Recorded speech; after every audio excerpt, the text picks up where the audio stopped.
and welcome to TNP Coffee Break. We thought we'd do something a tad different today and give you a little bit of a wander around our offices here in Takapuna, Auckland.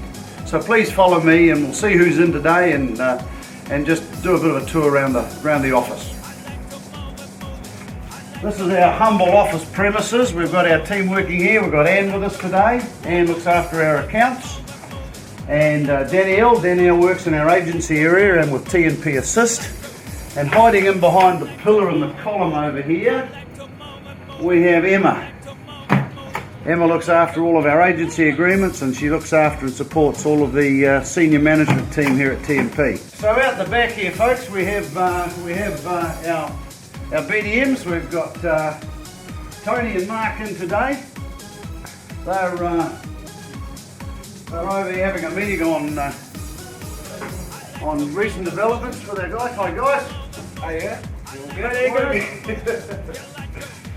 And David Yates. David's predominantly working for us in two areas with TNP. David runs our TNP Wealth Management and also looks after our compliance area. So you would have probably seen David on one of our video clips earlier on in the season. So good to see you, Dave. And over in the corner here, we have our token Irishman, Mike. Mike is a paraplanner and he works predominantly in TNP Wealth Management. So Mike does all of our reports and he does all of the work in the paraplanning area. So thanks, Mike. Well, that was a tad different for you. We just thought we'd take the opportunity of showing you around our offices here in Auckland. Unfortunately, today we've got 3 or 4 of our team that are away. Jamie's currently down south doing some presentations on TNP Wealth Management. Dave McMillan's not due up here from Tauranga until tomorrow, which is Tuesday. And we had a couple of our girls also away for personal reasons. But it is indeed a pleasure for me to have Trevor Slater with us today. Trevor is the General Manager of Fiscal, which is the financial services complaints body that most of our members are members of.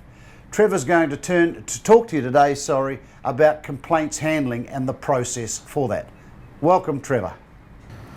Hi, I'm Trevor Slater, the General Manager for Financial Service Complaints Limited.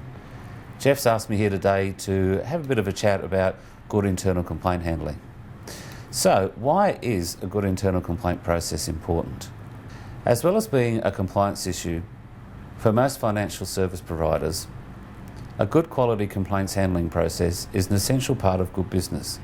It provides a means of reducing cost by minimising the chances of a complaint escalating to an external dispute resolution scheme or a court. It is also a recognised way of obtaining valuable information that can be used to improve business operations as well as increasing customer satisfaction levels. A poorly handled complaint can bring a number of negative results.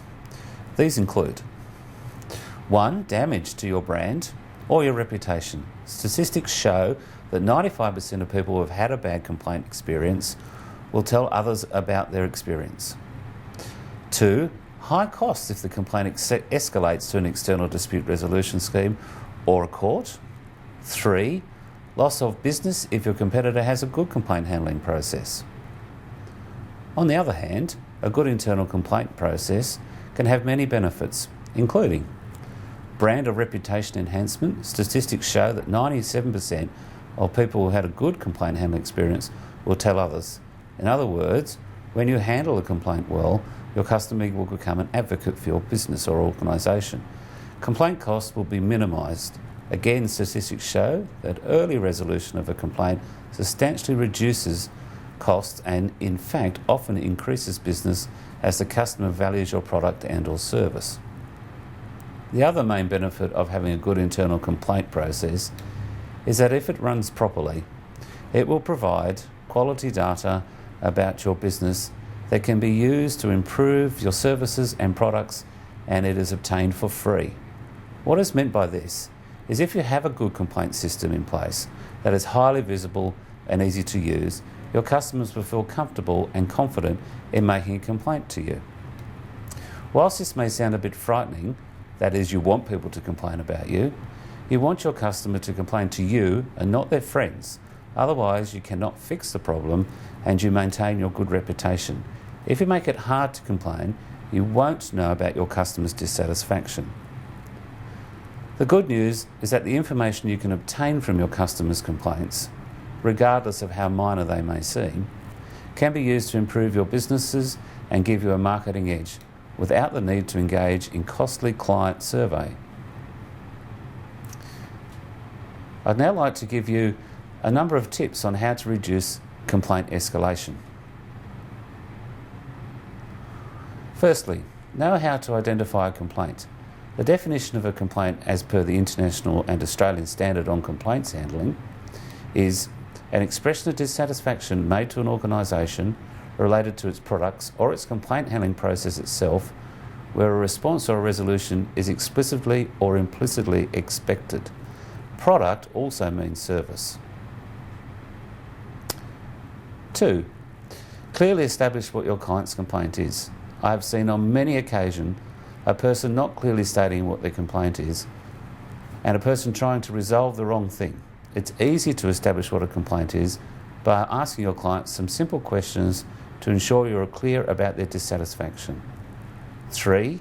Find out the resolution they are seeking. This can also be done by asking your client some simple questions such as, what can I do to fix this problem?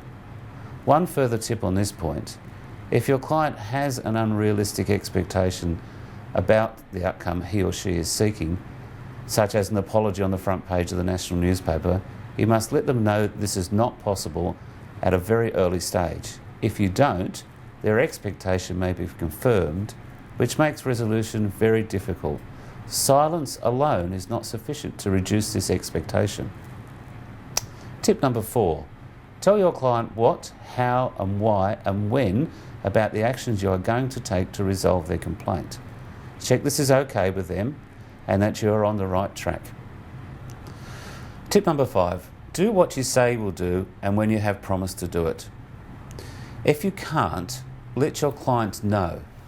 People will wait an inordinate length of time for you to deal with their complaint, but you will need to keep them informed of the progress. Number 6, try to see their side of the story and put yourself in their place.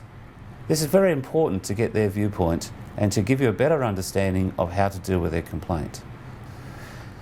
Tip number 7, don't look to blame someone or argue which person is right. The basis of good complaint handling or good complaint resolution starts when you understand that it's not about who's right or wrong.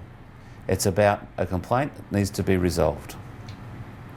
Number 8, look for options or alternatives. Too often we think there is only one answer to a problem, when in fact if we turn our mind to it, we are able to find many options and alternatives.